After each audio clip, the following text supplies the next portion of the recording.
Okay, and so welcome back.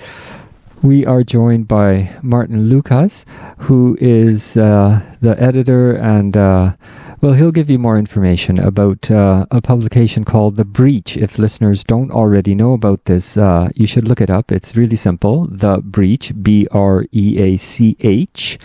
And I've asked him to come and talk with us about a recent article that they published on November 24th, titled, "In Stunning Pre-Dawn Raids, Toronto Police Terrorize Palestinian Activists After Operation That Police Experts Say May Have Cost 7 Figures. Toronto Police Pursuing Hate Crime Charges Against Activists Who Postered Indigo." So before we get into the article, what Indigo is and what this response was like from the police to this activity of postering the store, again, we're joined by Martin Lucas. First, can you give us some background information about The Breach, where it comes from, what it is, how long it's been going, what kinds of work you guys have been following, and then let's talk about your article, which I think was just excellent, and thank you so much for joining us. Thanks for having me. So yeah, The Breach is an independent media outlet that we launched 2 years ago now, in 2021, and we call what we do journalism for transformation. We try to do radical, unapologetically progressive journalism that is also rigorous and credible. We do a mix of investigative and video journalism on issues of racism, climate crisis, inequality, colonialism, and importantly, what we can do about it. So we like to say that what we do is speak truth, not to power, because power doesn't really care about the truth, but speak truth about power. Who has it in this country, how they have it, what they do with it, and how ordinary people can have more of it if they get organized. Awesome. And so let's get to the article, because this is exactly what I think you've unpacked in the article. Let us know a little bit of context, as you do in the article, but for listeners that may not have read it, what Indigo is. I was just thinking way back, there used to be a lot of independent bookstores, booksellers in Canada. And the tide had turned. I guess it was in the late 90s or even earlier. But Indigo is part of this project. Can you talk about that? Sure. I mean, one of its Indigo chapters is the monopoly book retailer in the country. They are, a bookstore, not even just books really anymore that they sell, but a whole bunch of other things that basically has squatted on top of the bookstore retail industry in this country, and really, alongside Amazon, absolutely marginalized what was once quite thriving independent bookstore scene. And they are owned by Heather Reisman, very wealthy,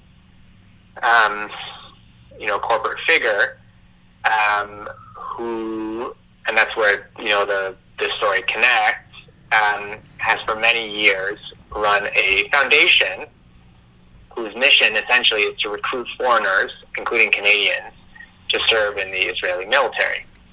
And they do that by handing out grants that incentivize joining the Israeli military as what are called lone soldiers, so people who don't have any kind of family connection necessarily, and they get scholarships to live and also to attend university after they can finish their service in the military. And so this foundation, the Hesek Foundation, was formed in 2005, and it quickly became the target of organizing around boycott, divestment, sanctions campaign in Canada. So I think as early as 2006, there have been active campaigns seeking to boycott Indigo. And this should be well known to anyone who reads the news. Certainly, the police. It's not a, it's not a marginal thing. It's, they've been very prominent in Toronto and Montreal and other cities. And all that background is important because, with the surge in Palestinian solidarity organizing that's been happening since the Israeli bombardment of Gaza started 6-7 weeks ago,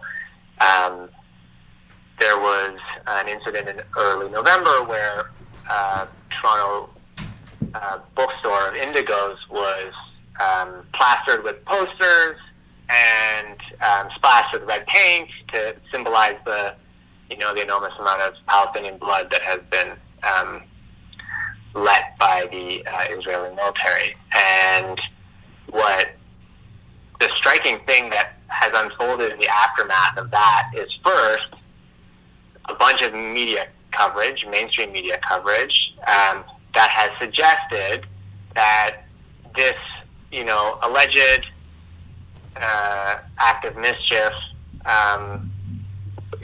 that was clearly intended as a political protest against a very legitimate target, the CEO of Indigo, was in fact an act of hatred. Or as a CTV headline put it, a vile antisemitic attack. So apart from this being absolutely absurd, considering there's this 15-year history of targeting the Indigo because the CEO supports the Israeli military, apart from it being libelous, it also clearly has prepared the groundwork for a police crackdown, which is what we saw last Thursday morning in pre-dawn raids between the hours of 4:30 and 6 a.m. A half dozen Toronto anti-war activist homes were raided by the police in absolutely brutal fashion. People's bedrooms were burst into. Everyone present in the homes, even if they were unrelated to this investigation, were handcuffed. Houses were turned upside down in some cases. Doors were smashed in. Desktop computers, iPads, phones, laptops were confiscated by the police. A style of operation that one policing expert told me likely costs hundreds of thousands of dollars, if not millions, and is usually reserved for high-risk suspects who are involved in gun or drug situations. I wonder, Martin. Sorry, just on that point, I wonder how these kinds of operations have gone down in the past. Not necessarily in terms of them being used for hate crimes, but for other reasons, and where this one stands, just to get an idea of the scale of this operation. How many people do you know were involved in terms of how many people were targeted, how many homes or people? Well, so we know that one person was arrested a week before these raids happened, and then the morning of last Wednesday, we know that six individuals, six activists, anti-war activists in Toronto seven were targeted, and then the next day 3 others kind of turned themselves in. But we know that there were approximately between a half dozen to 10 officers involved in each of the raids. So this is a very significant operation. And the policing expert I talked to, Kevin Walby, who's a professor of criminal justice at the University of Winnipeg, said he's literally never seen a police raid of this sort for political postering and splashing paint on private property. Entirely unprecedented. And, in his view, usually these kinds of operations are, as he put it to me, used for high-risk warrants that have 1 or 2 suspects who probably have guns, or it's what you'd expect, he said, for an intervention against an organized hate group that was planning to imminently attack another group with weaponry. Not as in this case, some nonviolent activists who had no history of violence, no allegations of violence against them, having their doors busted in at 5 or 6 a.m. Do we have any indications as to the motivation for this to actually happen? I mean, institutionally? I mean, there are no smoking guns, no. We can only discern things from what police say in their press release, which is the only thing that they've released to us. They didn't speak to us when we contacted them for comment. But my sense is that the police are, and there's a few factors. One is I think they're responding to a climate in which the mainstream media primarily has stoked these bogus allegations of anti-Semitism. And like if you read the media coverage of the initial vandalism, it was unanimous. You had Globe headlines like Toronto Indigo store splashed with red paint, posters attacking Jewish founder. You even had, and I think this is to his shame, independent media critics like Jesse Brown of Canadaland who tweeted that a Jewish-owned bookstore was vandalized. I think to these activists, Heather Reisman's Jewish identity is besides the point. I mean, they are targeting her because she has some measure of complicity in a Israeli military that has for decades engaged in war crimes and is now, engaging in overt ethnic cleansing in Gaza. Well, and also to boot, the Canadian laws prohibit this kind of activity in Canada. That's right. They do prohibit recruitment for a foreign military. I'm not an expert in charity laws, but my sense is that Reisman and her peers have tried to, evade this strict letter of the law by supporting lone soldiers in an indirect way. Right. I get what you're saying, for sure. I get what you're saying. Just going back to the point where it's a long-standing contention. It's not something that has just bubbled up at this moment. And it's surprising to me when there are so many implications for the state in terms of not doing this. The fact that they went ahead and did it, what does it say about where they're at? Yeah, I think the Canadian state, which obviously includes policing institutions, have for a very long time been lined up very closely alongside the Israeli state. I think they share a settler colonial attitude towards their respective indigenous populations.